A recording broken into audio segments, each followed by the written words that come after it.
다윗의 일생은 평생 전쟁과 같은 그런 삶을 살아왔습니다. 어릴 때는 골리앗과의 싸움이 있었고 자라서는 사울 왕과의 싸움이 있었습니다. 그리고 사울 왕이 죽은 후에도 수많은 적들과의 전쟁 속에서 한평생을 그렇게 살아갔던 그런 사람이었습니다.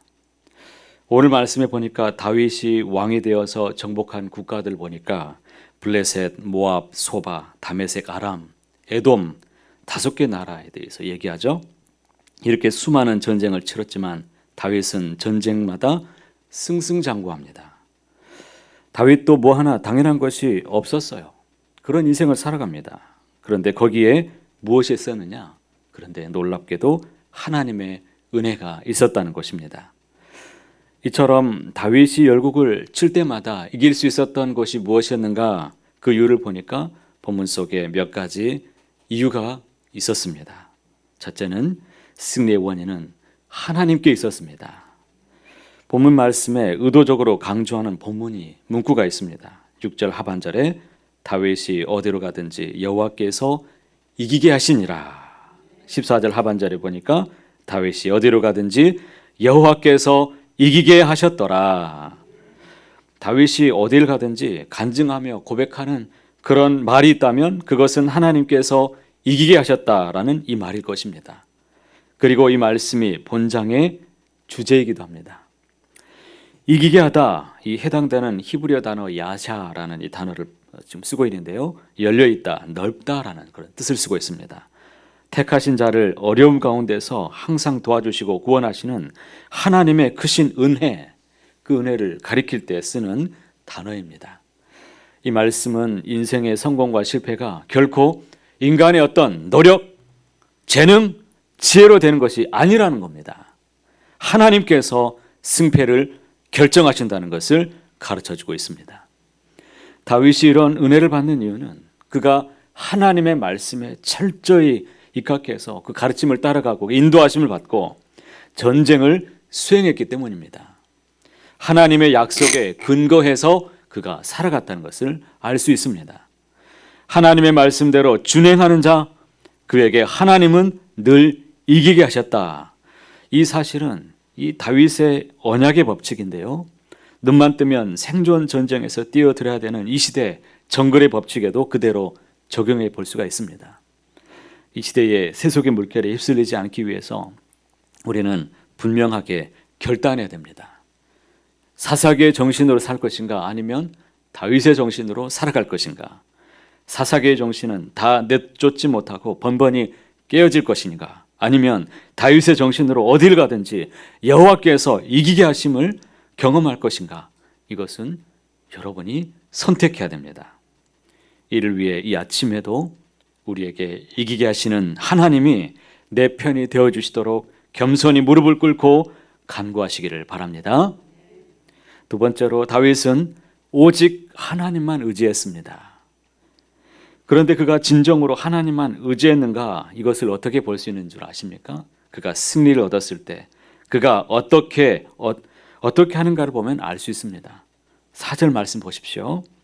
그에게서 마병 1700명과 보병 2만 명을 사로잡고 병거 100대에 말만 남기고 다윗이 그 외의 병거의 말은 다 발에 힘줄을 끊었더니 싸움에 이기고 나서 얻은 병거는 다 불살라 버렸습니다. 말들의 힘줄을 끊었다라고 말하죠. 당시의 병거와 말은 최신의 무기였습니다.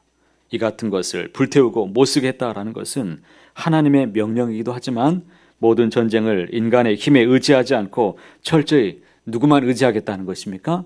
하나님만 의지하겠다는 자신의 신앙의 고백입니다. 우리가 승리했을 때에도 모든 것이 다 하나님의 은혜인 줄을 늘 고백하시길 바랍니다. 하나님만 의지하는 삶을 힘써서 살아가시길 바랍니다. 그럴 때 하나님은 우리 위에 더 놀라운 은혜를 반드시 부어주실 것을 굳게 믿습니다. 마지막으로 다윗은 승리의 영광을 철저히 하나님께 돌립니다. 11절 말씀에 보니까 전리품을 누구에게 드렸습니까? 다 하나님께 드렸다라고 말합니다. 이것은 승리를 감사하고 그 영광을 하나님께 다 돌렸다라는 의미죠. 여러분, 내가 스스로 했다라고 생각하지 마십시오. 내가 무언가 열심히 해서 내가 시험 봐가지고 이겼다라고 여러분 생각하지 마시기 바랍니다. 다윗은 승리를 모두 하나님의 은혜로 인정했습니다. 그래서 하나님께 예물을 바치고 하나님께 감사를 드리고 찬양을 하나님께 돌렸습니다. 성도가 그 삶 속에서 하나님을 인정하고 하나님의 뜻을 따라서 하나님의 영광을 위해서 우리가 살아갈 때 하나님은 은혜 주시기를 기뻐하신다는 것을 기억하시길 바랍니다. 다윗은 주님이 주신 승리에 대해서 많은 시를 지어서 하나님께 찬양했습니다. 그 주옥과 같은 찬양시가 많이 있는데 특별히 시편 24편, 27편, 46편이 대표적인 그 시의 고백입니다. 시편 24편 1절에 보면 땅과 거기에 충만한 것과 세계와 그 가운데에 사는 자들은 다 여호와의 것이로다. 여호와의 산에 오를 자 누구며 문들아 너희 머리를 들지어다. 영광의 왕이 누구시냐? 만군의 여호와께서 곧 영광의 왕이시로다. 27편에는 여호와는 나의 빛이시요 나의 구원이시니 내가 누구를 두려워하리요. 46편에 보니까 하나님은 우리의 피난처시요 힘이시니 환난 중에 만날 큰 도움이시라. 승리의 힘찬 함성이 이 시를 읽을 때마다 느껴지십니까? 이러한 사실이 오늘 우리에게 말해주는 것이 무엇입니까? 하나님은 지금 이 순간에도 온 땅을 두루 감찰하셔서 당신의 뜻을 성취해 나갈 종들을 찾고 계신다라는 것을 우리는 알 수 있습니다.